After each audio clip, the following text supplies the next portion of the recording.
Hello, in this video I want to show you how to use the hip fire in Call of Duty Mobile. And to do this you'll need to go for your settings. Now make sure that you have the advanced mode and hip fire enabled in all of the modes if you're using different modes, so let's do it like that. Now go back and let's begin any match.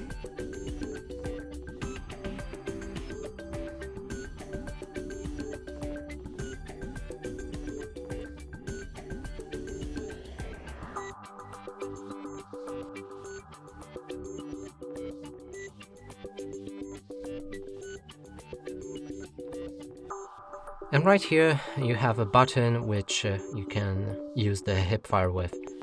So I will demonstrate that in a second. As you can see, we hip fire. Also you can use the zoom by pressing on the aim down sights button, right like this.